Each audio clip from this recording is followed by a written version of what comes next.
Le procès du petit hibou de William Foster. Cette histoire a commencé lors d'une magnifique journée d'été. Il faisait tellement beau, ce jour-là, que bébé hibou, posé sur le rebord de son nid, tout en haut d'un vieux chêne recouvert de lierre, sentit que le moment était venu pour lui de quitter ses parents et de prendre son indépendance. Jusque-là, il n'avait pu apercevoir que des bribes de la campagne qui l'entouraient par les fentes de leur petite maison, située tout en haut d'une des branches de l'arbre. Il lui tardait de tout explorer.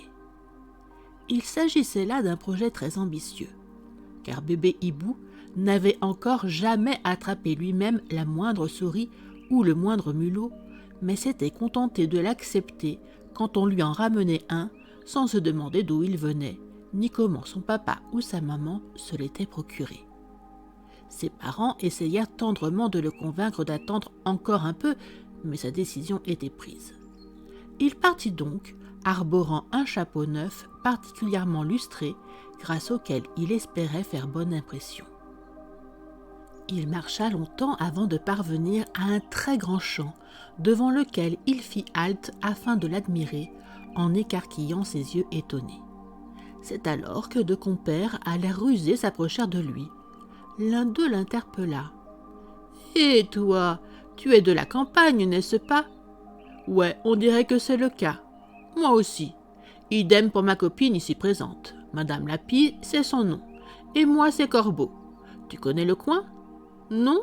Eh bien, il faudrait qu'on te fasse un peu visiter. » Corbeau continua sur sa lancée, débitant ses bavardages. Bébé hibou le trouvait extrêmement sympathique, à tel point qu'en compagnie de ses nouveaux amis, il en venait à oublier complètement son ancien logis, ainsi que la présence chaleureuse de ses parents. Les deux compères l'accompagnèrent le temps d'une promenade en bordure du champ. Lapie jacassait continuellement, tout en faisant le pitre et en racontant des histoires amusantes. Ils s'arrêtèrent enfin en face d'une haie. Corbeau se pencha vers Lapie, en lui murmurant quelque chose à l'oreille. « Et tu n'aurais pas envie de faire une petite partie de bowling ? » ?»« Ah, tu ne connais pas. Aucune importance, on t'apprendra, » lança Corbeau. « Il se trouve que je connais un endroit où trouver des boules. Par là, sous la haie. Pourrais-tu aller nous en chercher deux ? Ce serait bien aimable de ta part. » Effectivement, en se glissant sous la haie, bébé hibou trouva un petit renfoncement dans lequel étaient nichées 4 ou 5 boules bien blanches. Il en ramena 2, sans comprendre la raison pour laquelle Corbeau et Lapie étaient pliés en deux pour s'empêcher d'éclater de rire. À peine eut-il posé les boules sur le sol que les deux vilains plantèrent leur bec dans l'une et l'autre.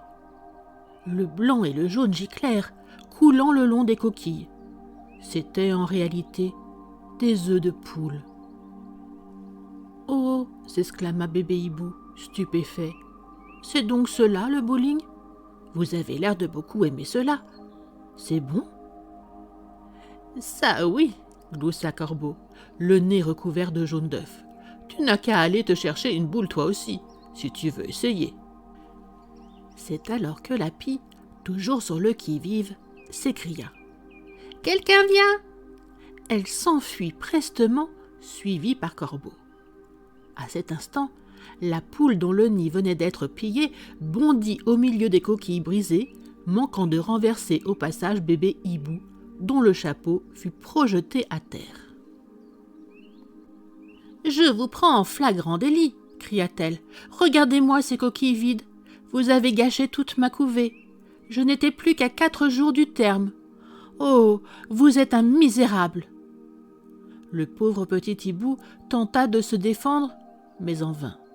Il dit qu'il ne savait pas que c'étaient des œufs, qu'il n'en avait mangé aucun, et que d'ailleurs, il n'aimait pas les œufs. Mais c'était trop tard. Les gendarmes, 2 petits moineaux, arrivèrent, lui demandèrent son nom et son adresse avant de l'emmener. Corbeau et Lapie étaient beaucoup plus costauds que les gendarmes. Ils les craignaient pourtant. En effet, les 2 gaillards savaient fort bien que ceux-ci avaient l'habitude de bavarder avec le cuisinier du château auquel la poule appartenait. Or, si les gendarmes se plaignaient d'eux auprès de ce dernier, le bruit risquait d'arriver aux oreilles du jeune châtelain, qui possédait un fusil et était fort bon tireur. Il était donc dans l'intérêt de Corbeau et Lapie d'attirer le moins possible l'attention. Ils prirent leur envol aussi vite qu'ils le purent, abandonnant bébé Hibou à son triste sort et gloussant du mauvais tour qu'il lui avait joué. Le pauvre petit tremblait sur ses pattes. Il aurait tout donné pour être de retour dans son petit nid douillet, au sommet du vieux chêne entouré de lierre. On l'emmena pour être jugé. À quelques lieues d'ici, siégeait un juge particulièrement expérimenté qui se trouvait être un grand hibou. Un martinet fut envoyé pour lui demander de bien vouloir se déplacer. 2 autres juges de proximité furent rapidement trouvés, ainsi qu'un jury composé de 12 petits oiseaux d'espèces variées. Bébé Hibou avait raconté à qui voulait bien l'écouter le vilain tour que lui avaient joué Corbeau et Lapie.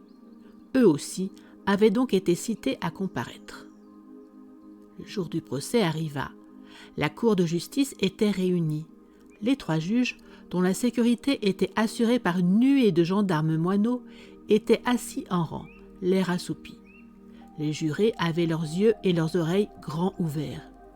La plaignante, la poule dont la couvée avait été dérobée, était assise sur un banc en compagnie de son époux.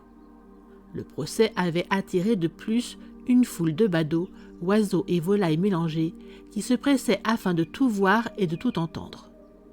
Enfin, Corbeau et Lapie étaient là également, assistés de leur avocat, une vieille corneille particulièrement habile et rusée en matière de droit. On amena bébé Hibou entre 2 gendarmes et le procès commença. La poule exposa ses griefs. Elle raconta le vol qu'elle avait subi et dans quelles circonstances elle avait trouvé bébé Hibou devant les coquilles éventrées de ses œufs.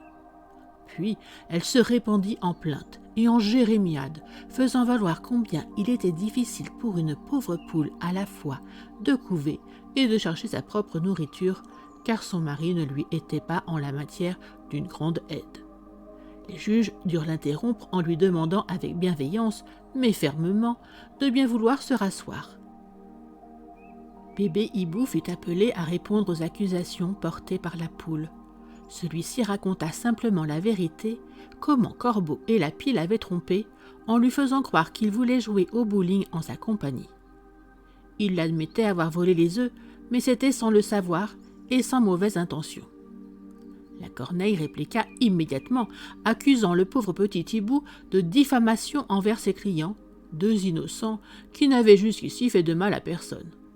Franchement, qui pourrait croire 2 respectables citoyens capables d'inventer une telle histoire? Un murmure d'approbation parcourut la foule des badauds. Le jury devait se retirer. Bébé Hibou sentit une grande angoisse l'étreindre. Il se rendait bien compte que la défense des 2 méchants oiseaux avait marqué des points et que le procès tournait en sa défaveur.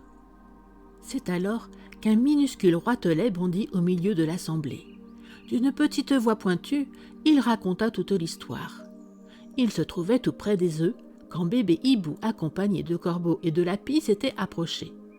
Comme ces grands oiseaux lui avaient fait peur, il s'était caché derrière une feuille d'ortie. De là, il avait pu tout voir et tout entendre.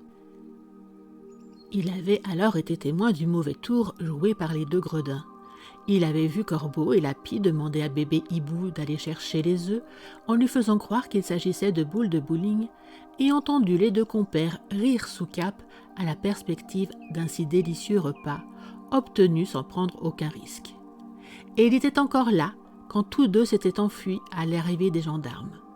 La vieille corneille était furieuse et traita le roitelet de sacré menteur. Mais le coq du château prit la parole et de sa voix rauque ajouta qu'il avait aperçu, à l'heure où le larcin avait été commis, Corbeau et Lapie s'envolaient précipitamment au-dessus de la haie. Ces 2 témoignages emportèrent l'affaire. Bébé Hibou fut déclaré hors de cause par le jury. La corneille rassembla en toute hâte ses dossiers et s'éclipsa en douce. Corbeau et Lapie filèrent sans demander leur reste et sans tenir compte des avertissements d'un gendarme qui les menaça de sa matraque. Bébé Hibou, quant à lui, regagna son petit nid, dans lequel ses parents l'attendaient. Son papa et sa maman furent tous deux fous de joie de son retour. Cette amère expérience l'avait fait grandir, même si elle lui avait causé du chagrin. La compensation arriva cependant très vite. Toute la famille Hibou fut désormais bienvenue au château, où le jeune châtelain l'autorisa à chasser la foule de souris et de mulots qui peuplaient les immenses greniers. C'est fini. Merci d'avoir écouté cette vidéo. Si cette vidéo t'a plu, tu peux mettre un pouce. Tu peux également t'abonner à la chaîne, c'est gratuit. À bientôt!